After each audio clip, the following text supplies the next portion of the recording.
And yeah, I think without further ado, I'll give the floor to our two main presenters. So yeah, go ahead. Thank you so much.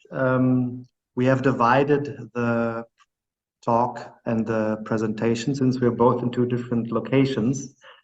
I first would like to thank CPERN and particularly Bernd for inviting us. It's a great opportunity. Thank you for bringing us together here today.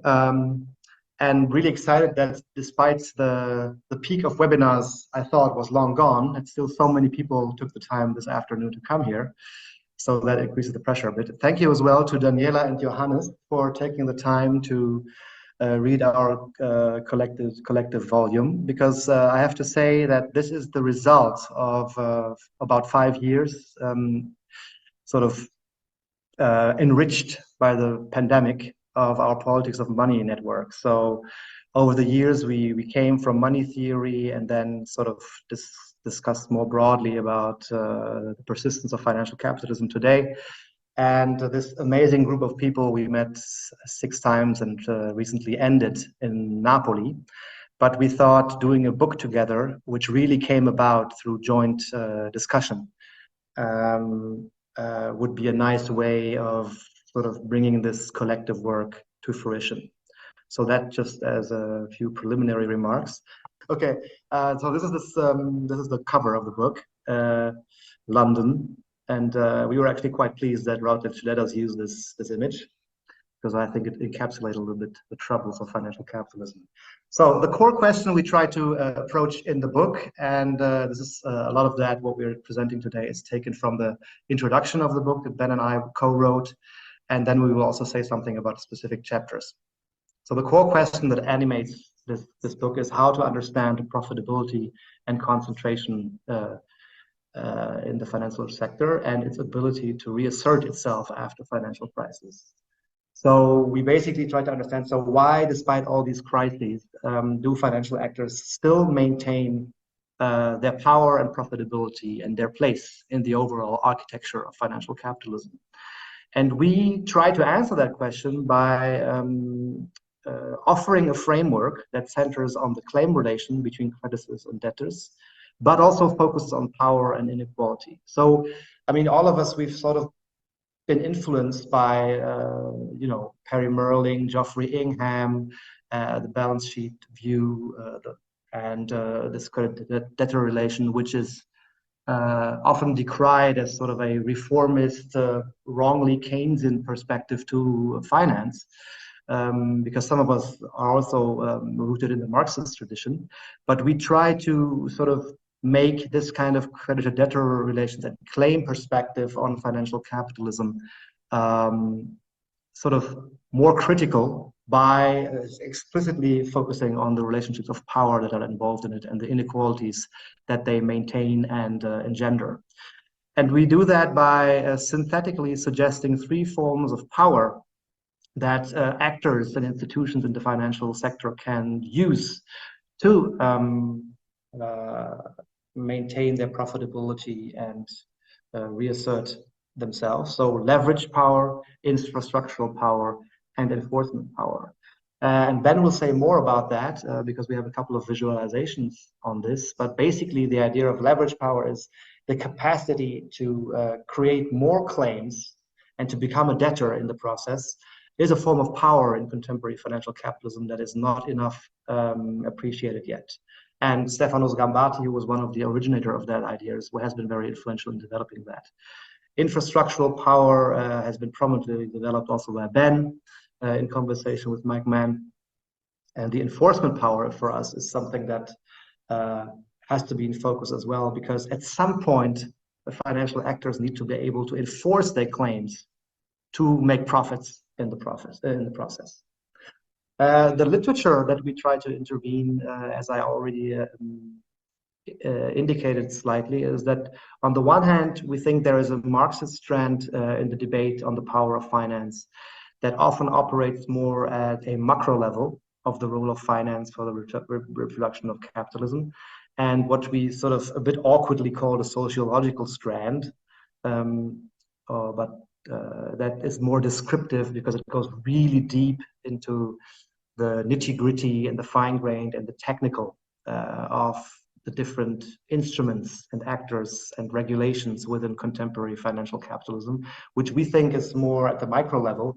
And we try to sort of speak to both with our claim-centered framework designed to connect both and does the micro and the macro. Maybe a little bit on our understanding of what a financial claim is, and the title of the book is Capital Claims, which is has a double meaning, obviously. On the one hand, it describes, says basically these are financial claims, but on the other hand, it says that capital, as a sort of collective actor, lays claim on society. And this is the basic Marxist understanding at the bottom of this book, because also as Naidu, who we quote here, says, they are forward-looking claims on future resources. So a bill of money sort of expresses the claim on future or current production that society engages in. So there is always this sort of relationship between the real economy, or what he expresses here as resources, and the claims that are generated within the financial system, and money operates in a similar way. But also finance is a form of authority and a weapon by which the claims of wealth holders are asserted against the rest of society. We show in the book that financial capitalism exists in the form of solid, enduring claims on future value and their underlying social and economic relations of reproduction. So in that difficult terrain on, let's say, the separation between the financial and the real economy, which is always a contentious issue in Marxist debate, and how their interrelationship and interdependence is exactly how it exactly plays out exactly. We show that there is always an interdependence, and do that through the claim relation. Then to focus on inequality, we want to highlight that and encapsulate that with that graph here, which was used right after the financial crisis by Edward Wolff, I think, to my knowledge, for the first time. That, for example, here we see US household holdings of equities and mutual fund shares by wealth group. So about the half is held just by the top 1% of these equities. The next 9% is nearly the remaining up to 80%, so the top 10% hold up to 80%. And the bottom 50% nearly hold none of it. So it's really important to know that the world of financial claims and their maintenance and the profits that are made by creating them, keeping them alive, and enforcing them by leveraging them, using the infrastructure and enforcing them in the language of our power, is something that concerns mostly the top 10% and the rich, the upper classes. So that's why we included this graph in the introduction to the book, because I think it's often forgotten that this realm of financial capitalism mostly serves and is used by the top 10%. And with that, I hand over to Ben. All right, thank you, and sorry for the mishap at the beginning. Let me, Kai, you will then click, I guess. Let me continue by saying a little bit more about this claims framework. And in particular, we conceptualize financial sector power as a phenomenon that arises from the interaction of three elements. The various actors that can be creditors and debtors, the various instruments that constitute financial claims between those actors, and the life cycle of financial claims. So this table shows you the main actors that feature in the book. And those are basically the main institutional sectors in the financial accounts: the government, the financial sector, the non-financial sector, and households. And we also list some of the sub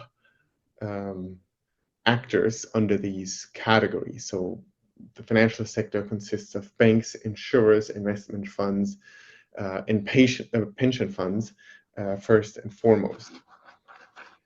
Now, Kai, you could go to the next one. This table shows you the same set of actors, but with a focus on financial instruments.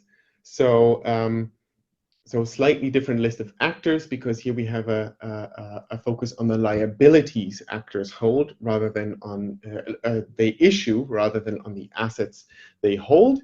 So governments, for example, issue government bonds, whereas central banks, their liabilities are money, cash and central bank reserves. Then banks, for example, their liabilities are deposits or bonds or various types of fixed income liabilities. Whereas households, they issue, I mean, you don't really speak about households issuing debt, but households, they are indebted in various ways, including via mortgage debt, consumer debt, student debt, and so on and so forth. Now, on the next slide, we bring all of this together. And here you have a stylized map of the financial system that combines both actors in the boxes and financial instruments, the arrows. Note here that this also shows infrastructure, what we call infrastructure providers.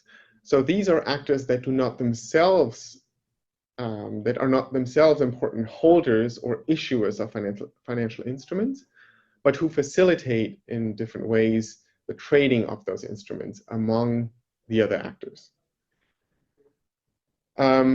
Just a couple of examples of how financial power differs between different types of actors. You consider, for example, the basic distinction between bondholders and shareholders. Bondholders lack the control rights that are enjoyed by shareholders.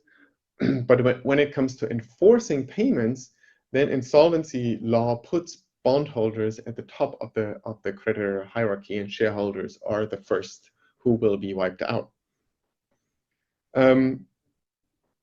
We will come to some more specific examples in a minute when I show you the various chapters that talk about these different actors and instruments. But before that, let's return to the three types of power that Kai mentioned at the beginning, and which are really at the core of the book. So this is the third core element, besides actors and instruments.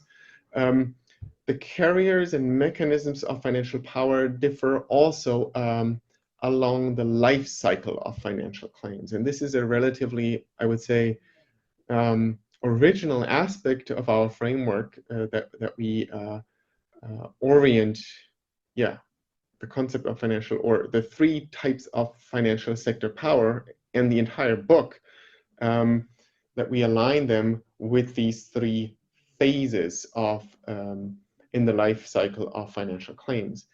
So claim creation, claim trading, and claim enforcement. And claim enforcement is the end, is the moment in which a financial claim gets extinguished. When a debt is repaid, it is extinguished. And so, of course, then new claims will be created, because usually, I mean, either not necessarily with the same actors involved, but very often even with the same actors involved. Repaying one loan, taking out another, for example. Of course, the boundaries between these stages are blurry. For instance, trading is linked to enforcement, in that trading can help to keep claims alive. So that's claims that one investor has written off mentally as unenforceable. That investor may still sell those claims to a different investor. As, for example, in the case of non-performing loans, which the EU was very keen to make tradable. in order to unload them from the balance sheets of, for example, banks in Italy.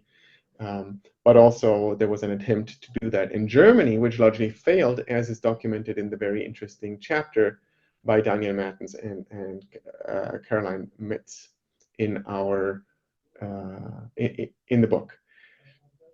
Now, with those three phases are associated the three forms of power. So leverage power, infrastructural power, and enforcement power. Kai already mentioned that leverage power really very much was developed as a concept by Stefano Scambati, alongside his co-authors for his chapter in this book, Samuel Knaffo and Mareike Beck. They are also the authors of the very first chapter in the book. Kai, can you show the table of contents? Yes. So here you can see the structure of the book organized around these three types of power, which themselves are aligned with the three phases in the life cycle of financial claims. Beck, Knaffo, and Scambati write about this idea that that is really at the core of this concept of leverage power is that debt can be a source of power. Of course, in general, the creditor-debtor relationship is thought of as a relationship in which the creditor has the upper hand, of course, and for a very good reason.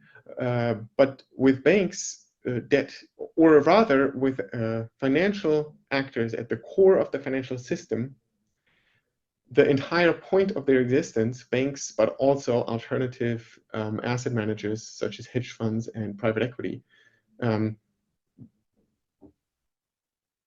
their power derives from their ability to leverage, that is to increase many-fold the size of their balance sheets, many times over and above the equity that they bring to their business, by taking on relatively cheap debt and acquiring other assets with that. And this is the case, of course, with traditional deposit banking to a certain extent, but especially with market-based banking. And today, the distinction between banking and asset management is basically non-existent at this point, with banks borrowing money in the repo market and so on, and at the same time, hedge funds and private equity funds especially being active in lending on a very large scale. So here, leverage is a source of power. Andrea Binder also does this reversal of the argument, arguing that even for well, not even, but and Aaron Saar in a certain way as well. So for states, of course, borrowing as the issuers of safe assets in the financial system, states can leverage too, and the ability to borrow, and especially the ability to borrow cheaply, is a source of power, as most obvious, of course, in the case of the United States. But also, as Andrea argues in her chapter, issuing foreign-denominated bonds can be potentially a source not only of vulnerability, but also under given the right, let's say, conditions and the right use of that instrument by basically technocratic actors, state actors can be a source of power as well. Sahil Dutta offers a sort of critical perspective on the concept of financialization, and also on aspects of the framework of the of our book. So he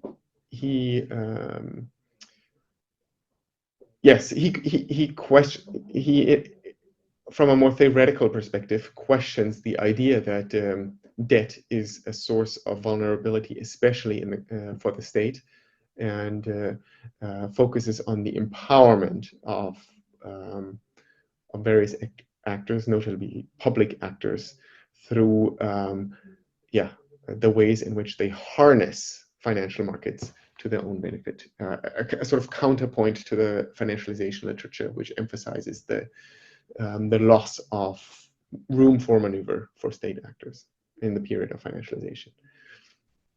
Then in the section on infrastructural power, we have 3 chapters that focus on 3 very important types of infrastructure providers. Index providers, so something like rating agencies, but not quite, but increasingly they act like it. So firms that provide share indices that really increasingly steer the direction and intensity of capital flows across borders. So think of firms such as MSCI or S&P that build stock and bond indices. And many institutional capital pools really use these indices in order to, whether or not, let's say, a firm or a country is in a specific index, increasingly has a very large influence on their access to capital, and especially foreign institutional capital. So this is described in the chapter by Fichtner, Heemskerk, and Petri. Matthias Thiemann has a chapter on central counterparties, which are perhaps the most, well, both Matthias Thiemann and Andreas Nölke describe actors that are quite invisible compared to all the other actors in this book. Okay, I'll come to an end in a minute. I just saw the message. Central counterparties and payment providers. The payment providers, of course, in the context of the Russian invasion of Ukraine, have come to the forefront, really. They've become front page news. They are studied in the chapter by Andreas Nölke. And then I have to unfortunately be very brief now, but I already mentioned the chapter by Mertens and Metz. Enforcement power is also, or the idea of how financial claims are kept alive, that is also at the center of the chapter by Florence Duff and Zoe Williams, who talk about basically the amazing invention that speculative investors can lend money to actors who pursue states in court. So lawsuits against states are as an investment opportunity. The paper by the chapter by Royrenk and Garcia Bernardo, many of you maybe already know. They have it is based on a very important paper titled "Competing Capitals in RIPE," and so this is a book version, let's say, of this paper on the landscape of foreign direct investment, which is an extremely impressive, very deeply empirical paper or chapter. And then we have a chapter by Benjamin Lemoine and Marie Pigagnol, who have an incredibly detailed account of creditor enforced privatizations in Greece. So what happens, usually we think of sovereign debt as coming with a weak enforcement for rights for creditors, but of course that is not true once the creditors are other sovereigns, and Greece is a particularly stark example of extremely powerful creditors, and this chapter shows the struggle, or the efforts resisted but not very successfully resisted on the Greek side, the efforts of creditors to enforce privatization as part of the policy prescriptions for Greece. And then we were extremely lucky to have a concluding chapter by Katarina Pistor, who offers her reflections from her legal perspective on the entire, on all aspects of this book, really. She's a very important inspiration for our framework, and for most chapters, she offers her reflections on the various chapters. Thank you.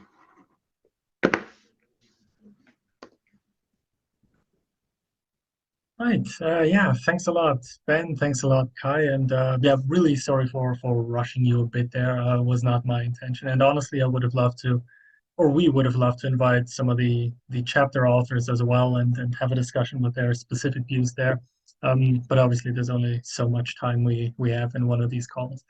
So yeah, thanks again. So with that, we'll be moving to our discussants now, and I think the order in which it was announced was Johannes first. So yeah, floor is yours. Okay, so hello everybody, and thanks a lot for the honor to discuss this really excellent book. And great, Kai and Ben, you have done a lot of very, very interesting work in different fields of finance, and putting this book together must have been a lot of work.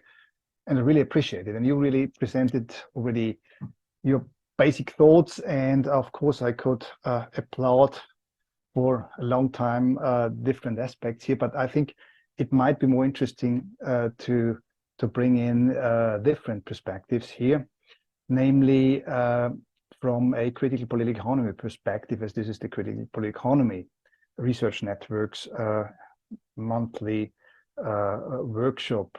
So what I basically would address here is a point which you mentioned already now in the introduction, which also is in your first chapter in the book, where you basically say that you try to kind of bridge the gap between a Marxist and a sociological perspective. Marxists calling macro, sociological micro approaches to finance. And as you basically say that the ambition of this volume is to straddle this divide through a focus on the financial claim relations. I think this is really a great ambition. And I think this idea of financial claims that you have put forward and developed in the book is really very strong and very powerful. The question for me is still on which terrain basically you kind of bridge the gap between Marxist and sociological perspectives.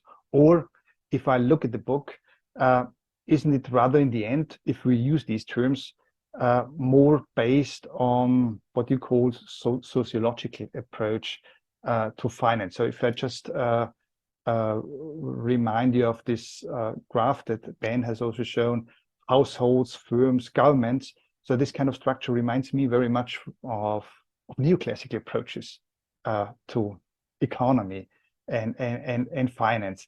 So I think this is something that basically we could think about and discuss further, whether this is fine or whether or not a sound Marxist perspective might be also useful or help us to go beyond what you have done with your book. And in this regard, there is also two blind spots that you mentioned in the introduction, which one is the global south, as you stated there. The book basically deals with global north and finance, and also the ecological or green finance question is basically not really discussed in your book, and you are aware of this, and this is a problem.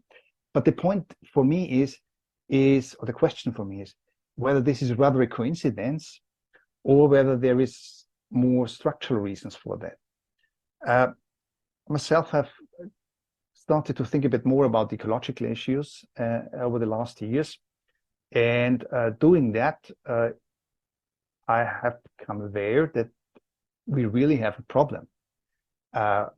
So if we really have a problem with this kind of capitalist dynamics, and we know in the North-South context, this is even much worse for the global South, we possibly should start to think radically different about finance and how we understand social phenomena. And how can we do this? I, for myself, have come to the conclusion that in order to understand these processes and potentially think of alternatives, it's very helpful to look at the material dimension. So to rediscover the material issues, to re-embed, to put it differently, the analysis of finance into the broader societal power relations, into the broader development models, contradictions, classes, and the specific material dimension of this in terms of environmental destruction. So I think this might be, at least in my perspective, something which is a very urgent problem, and which potentially may make us, I think, will make us need to approach things differently, going back to a more traditional critical political economy Marxist perspective, and use this as a ground to embed the rich sociological perspectives which you have in the book, and also to embed the very, very interesting concepts you have developed. So with this idea of leverage, infrastructural power, enforcement power, and things like that. I think this is really good, really helpful, and I really, really like the book very much. And I will, of course, recommend very much my students to read this book, because I think it really helps people to understand what's going on. But I think to embed this into a broader context might be even more helpful, and might be also very, very valuable in terms of critical academic research. And of course, I'd like to hear your thoughts on this. So thank you for giving me the opportunity to think a bit about this really excellent book. Thank you. Thanks a lot, Johannes. Yeah, Thanks so much.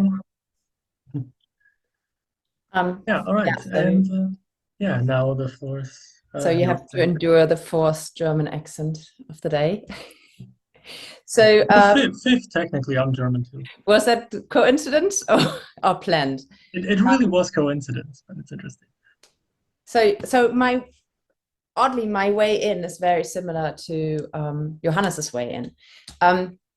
I started also with, so I wasn't really sure whether there is anyone other than you two present who have contributed to the book. So my comments are largely on kind of the overall setting of the book rather than the individual chapters. Also, if we talk about the individual chapters later in the discussions, I have a couple of ideas and thoughts about this.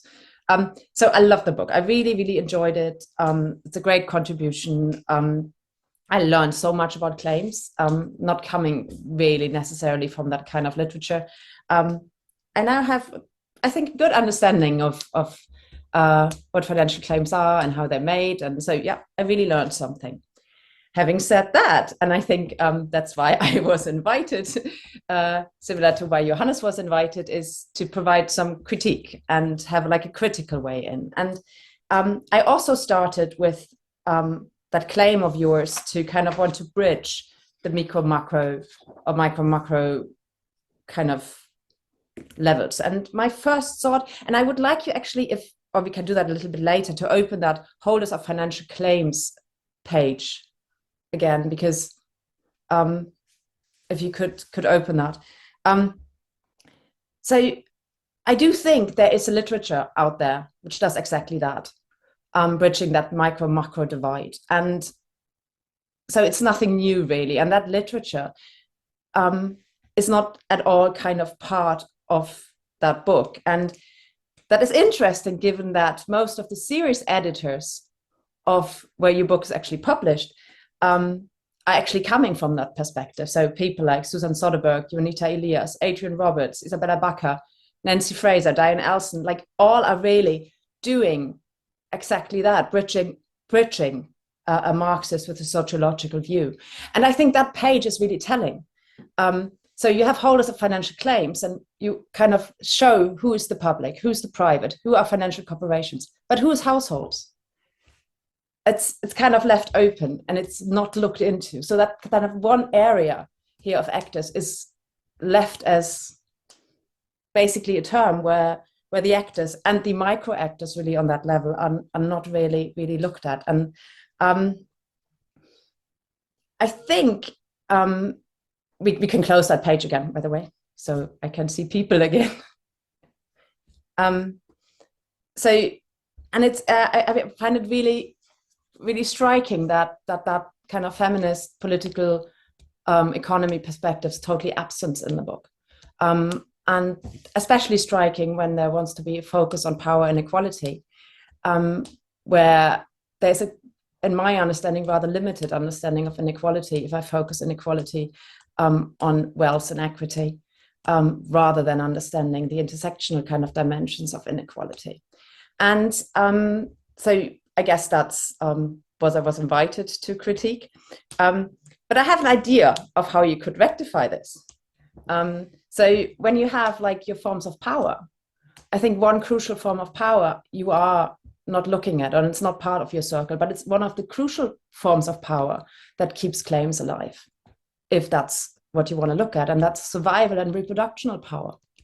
And I really do think while that framework of power, kind of different kind of moments of power is really, really important, I don't think we see the picture, and we can't see the picture if we don't understand how claims and how, the everyday life to kind of support these networks is reproduced and made to be reproduced. So that would be my kind of big point. The other thing is just a question, really. And this comes from like reading a newspaper article this morning, really, where it was said that in Germany, the roof tiles production has ceased. So no more roof tiles are produced because no more building, because the storage is full, and the entire kind of companies of or industry of roof tiles has ceased to work because storage is full, because no more house building is taking place.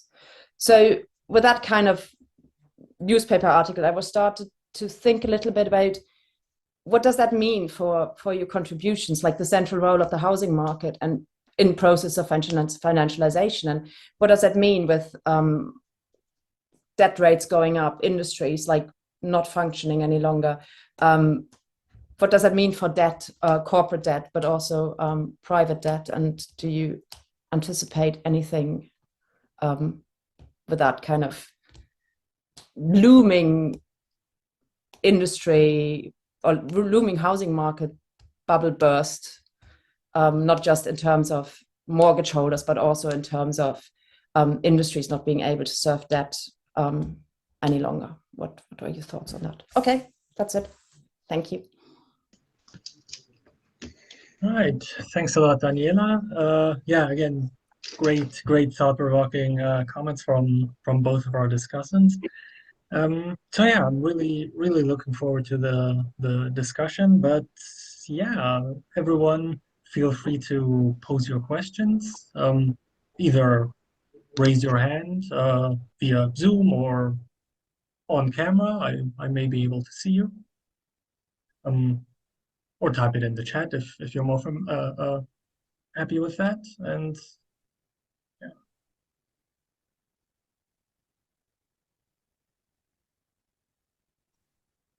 Otherwise, if you still need a minute, I'm seeing a few people. Paul first.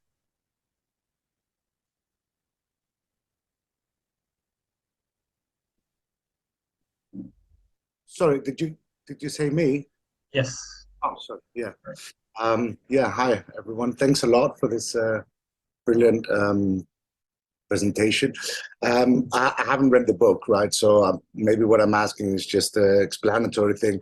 But I was wondering, in relation to the chapter by Sahil Dutta about the question of how that challenges the idea that debt is vulnerability. I was just wondering how such an approach, which sounds very interesting, how this approach could be applied to the period of the so-called sovereign debt crisis in the Eurozone.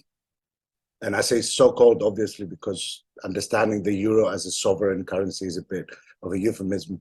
But nonetheless, I mean, it is known as a sovereign debt crisis. So this idea of debt not being a vulnerability, how exactly could we apply to that? And then maybe in relation to the chapter by Benjamin Lemoine and Marie Pigagnol, what's the connection between the two?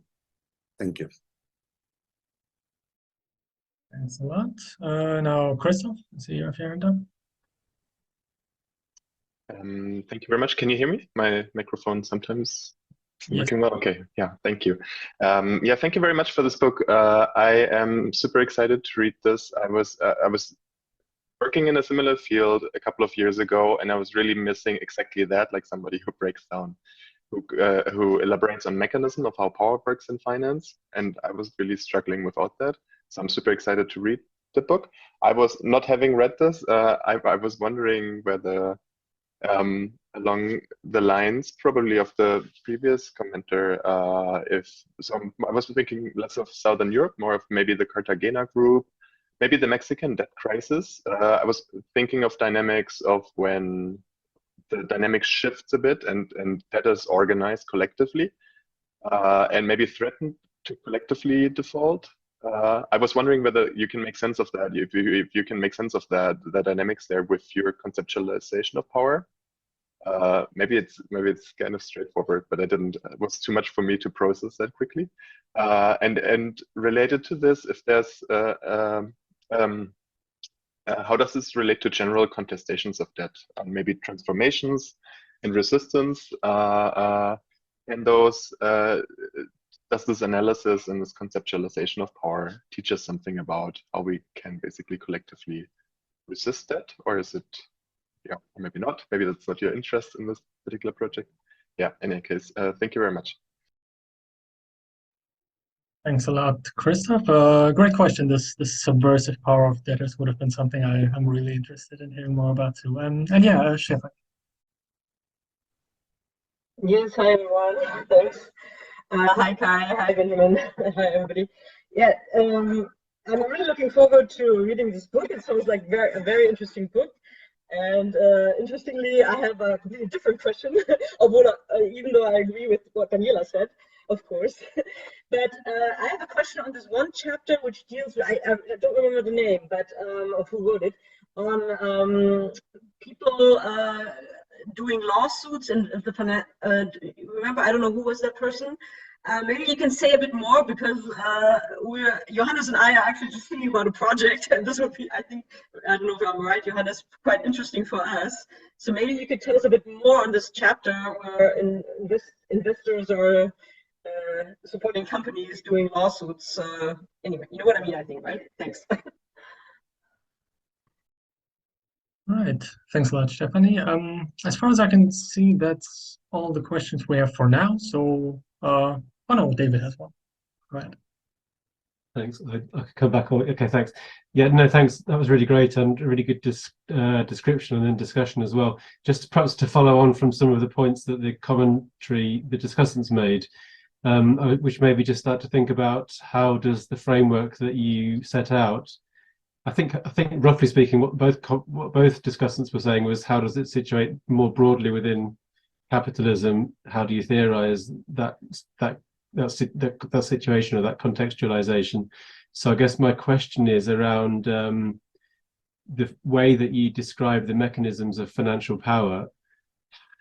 Do you see that as a kind of description of those mechanisms ahistorically or historically specifically? And if it's historically specific, what kind of time are we talking about? What point within contemporary global capitalism does that kind of role of capital claims become important and develop into the type that you're describing in the book?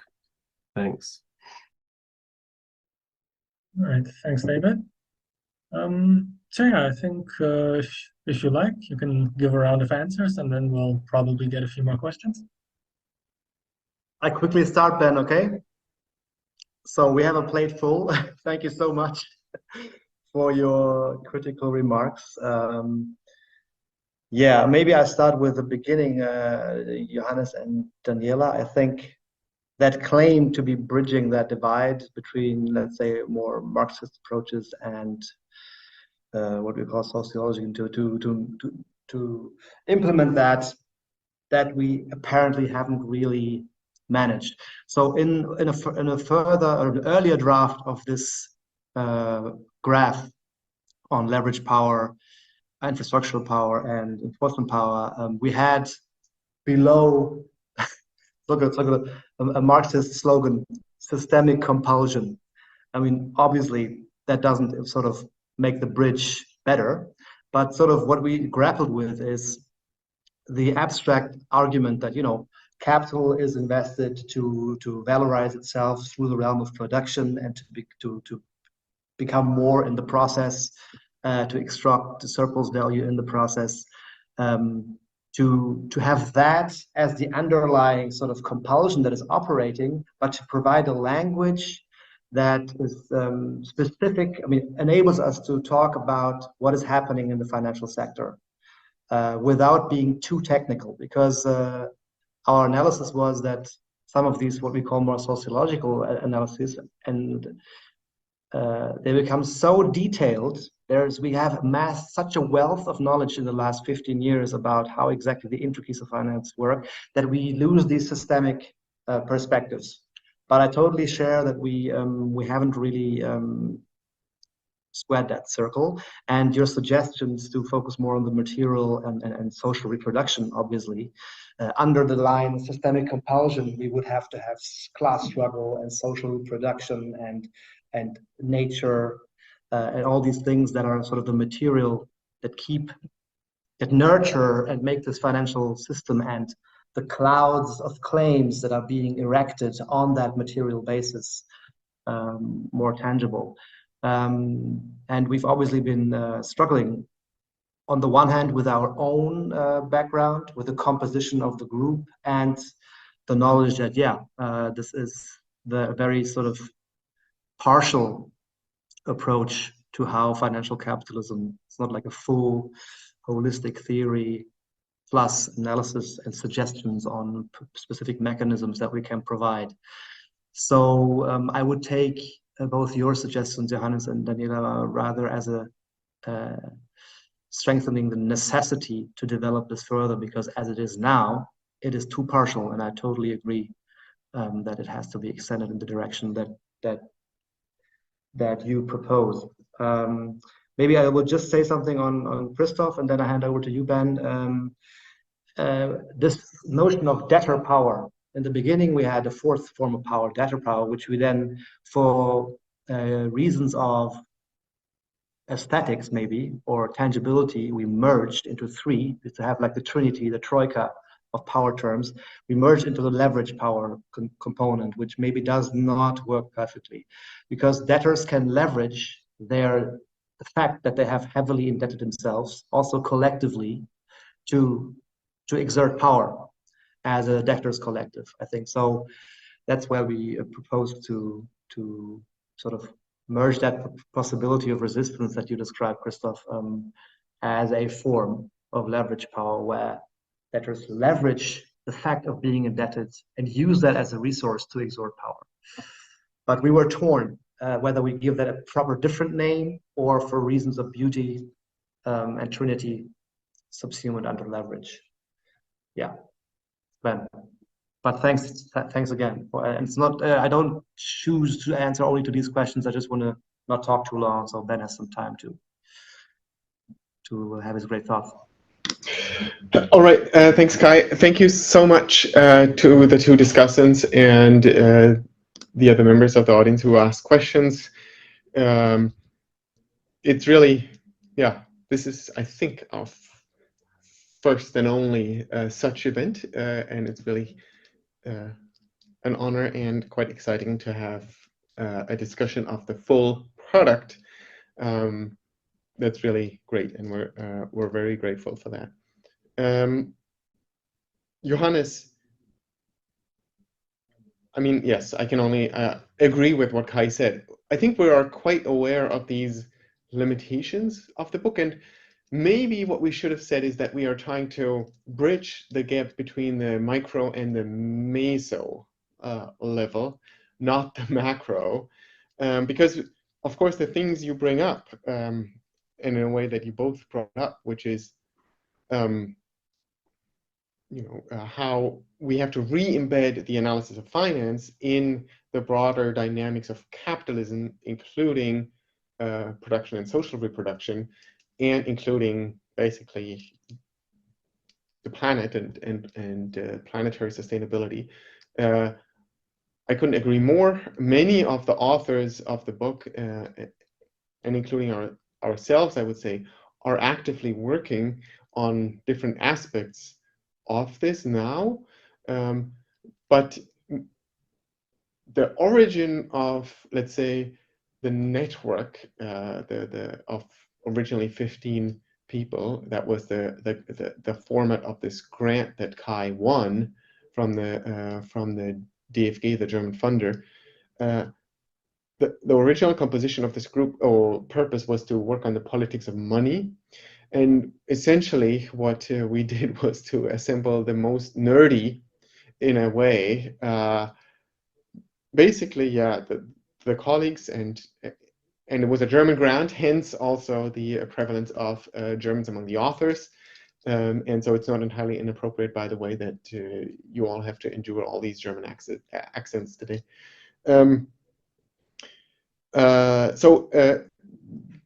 The beginning of this project was to basically assemble a group of people that had invested many years of their lives immersing themselves in the technical details of finance in order to understand what is going on in, what is banking today, how do institutional investors allocate capital, how does it work to make international payments? All these questions that basically had not featured explicitly in political economy before the financial crisis. And then I would say broadly, our generation of very junior scholars in 2000 and in the aftermath of the financial crisis, a lot of people immersed themselves in this stuff and then wrote a bunch of papers that did not necessarily try to connect even to the meso level, so to broader questions of power and distribution. And so that then became the purpose of the book, to find a way of allow these members of the group to present their work in a way that spoke to larger questions of financial sector power and the dynamics of capitalism. But the next step of then linking that to these broader questions that you both, Johannes and Daniela, mentioned, we have not done, and we're, I think, quite aware of this limitation. The absence of, yes, the very vibrant literature on feminist political economy, including of finance, is pretty much, I would say, inexcusable. Also partly driven by the composition of the group, of course. We should have included someone who does this work from the people you mentioned, perhaps. So there's no good exonerating answer, I think, to this. One thing I will say to that specific criticism, though, the one exonerating answer that I would have in addition to the group is that the household category is a black box in our book, because we focus on the different types of financial actors. So, and that's pretty much the actors in that issue and trade financial securities. And households are indebted, and they are present as debtors, and they are present as ultimate asset owners or beneficiaries of, ultimately all profits flow to households, but the category remains a black box in all the chapters in our book, which focus instead on these various institutions and basically different types of corporations, banks, asset managers, index providers, payments companies, and so on. Maybe then briefly, Daniela, on your second question, which was related to the apparent collapse of roof tile production, which is certainly concerning for all of us. I don't know if I have very specific thoughts related to the book. Obviously, I mean the collapse of the housing market, right? Yes, like the house building market. Yes. Yes. No, I understood that in that way. That was just to mention this again.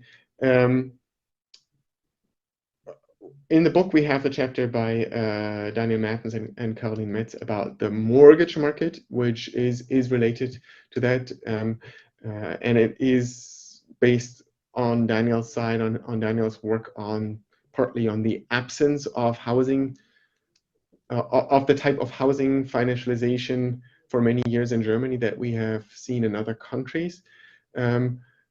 So that is in there. More broadly, I think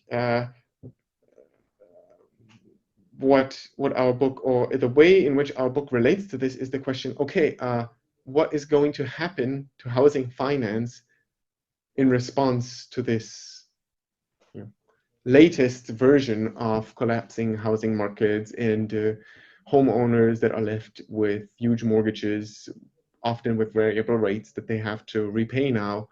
And I think the takeaway from the book, or partly even the motivation, is that such a crisis usually does not come at the expense of the profitability or power of the financial sector in recent decades. And so, if anything, a hypothesis that one could venture, just based, if one believed the premise and the main message of this book, which is that there are various mechanisms of financial sector power that contribute to this resilience of financial sector power. And the takeaway message would be that probably this latest bust of the latest housing cycle, house price bubble, will probably not affect this prevalence. And my own addition to that would be that, yeah, this could only happen, by changing not via macroprudential interventions that change loan-to-value ratios in the housing market or whatever, this type of intervention, but only by measures that aim ultimately at definancialization, in that case, of the housing market. Public housing, massively ramping up. Public housing, for example, social housing, which is a popular theme on the left. Of course, there's always to the point where now you have articles about Vienna in the New York Times, even, and so on. But not just the housing market, but also, and this is why I think this is such, why financial sector power is so deeply entrenched, but also, for example, you would have to think about pension systems, because in countries where you have funded pension systems, pension funds have become massive investors in real estate assets, including residential real estate, via the private equity firm.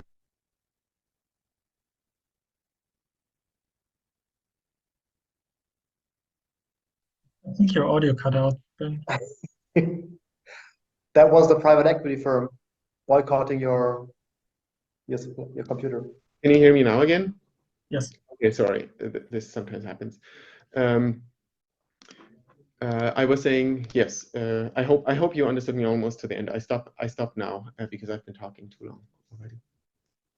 Let me maybe, Bernd, can I just quickly say 2-3 things on the other questions? Steffi, the paper was by Florence Daffé and Zoe Williams on investor-state dispute settlement.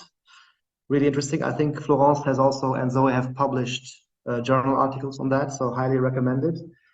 Pavlos, your questions on the political Marxist take that Sahil and Sam often take on financialization and how it links to Greece, I think is a difficult question, but I think Sahil's proposal in the chapter is let's not let the state off the hook. We cannot always say the financial sector sort of imposes its profits will on the state. We really have to take it seriously that the state actively partakes and the pimping and propping up of the financial sector purposefully, and not always consider the state as a victim. I think this is sort of the basic political Marxist take that Sahil often takes, and it's Sam as well.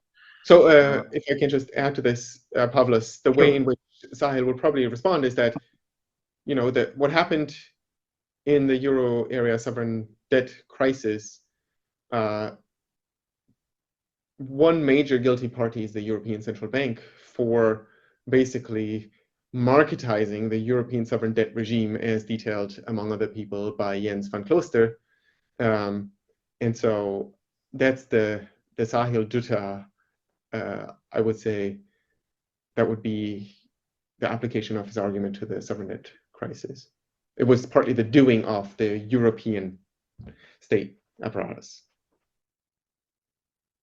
Yeah, and to David's question briefly, I mean, yeah, it's sort of a necessary question we always have to ask. So are we proposing transhistorical categories? I don't think so. I mean, we're talking about the last 15 years and this really fine-grained financial system that has developed. But I mean, I think in essence, this is how capitalism since its inception and whenever you want to have it started has operated, right? It has tended towards the development of new financial instruments and have tried to sort of detach from the productive or social reproductive field without ever fully being able to.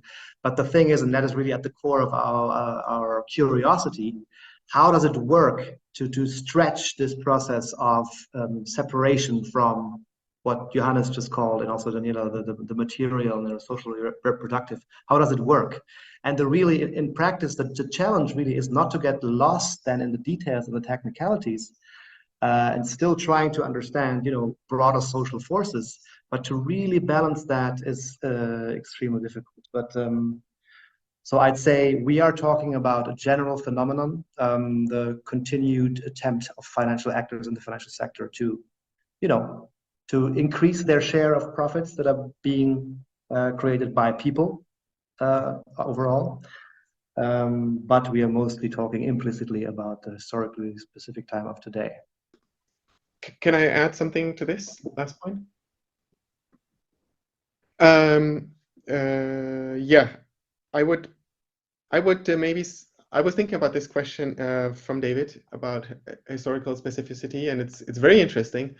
And I would say that leverage enforcement power is not historically specific in many ways. You have basically lenders to sovereigns, creditors to states, basically exerting power, financial creditors, for centuries, and even foreign lenders imposing various forms of conditionality and so on, all the way to military intervention, of course. This is partly old. I would say infrastructural power is quite historically specific. So a highly sophisticated landscape of index providers, private payment system providers, rating agencies, this is all pretty new. And leverage power, I mean, banking is old, but the ability of private financial actors to leverage and to gobble up assets on a massive scale, I would say, is also relatively recent development. So I would say two-thirds of the book are quite historically specific. Thank you. Yeah, thanks a lot. I think, Daniela, you had your hand up at one point, kind of a response to the responses. Yeah, but wasn't that crucial. I've spoken enough. Okay. Yeah, well, in that case, yeah, are there any other questions, any other comments? We don't have a ton of time left, but we have a bit, if anyone still has something on their mind. Otherwise, I would say, yeah, thanks so much to everyone for being here. Thanks so much for Kai and Ben for presenting their fantastic book, which I'm also really excited to dig into. Thanks a lot to Daniela and Johannes for their fantastic comments. And yeah, thanks again to everyone for this wonderful discussion. Yeah, this these monthly workshops will continue again, obviously. I don't have a link for the next one for you right now, but we'll be promoting it shortly. Can tell this much, it will be about like the transformation of agriculture and food systems under capitalism. So look forward to that one. And yeah, I don't know, David, do you want to promote our email list again or something? Yeah, sign up to the email list if you're not already. The call for papers for the we'll have a stream in the European Sociological Association next August, which will be in Porto. So that's kind of the next big event that we'll be doing. So sign up to the emails if you want to hear about that. But we also have these monthly ones, which we'll keep doing as well, which Bernd is doing an excellent job of organizing. Thanks. And thanks for the book. It was really, and the discussion of the book, it was really excellent. I was really excited when that came out. Thank you so much, everyone. This has been really great. We appreciate it. From me as well. Thank you so much. So stimulating. Thank you. Thank you. See you soon, huh? In person, I hope.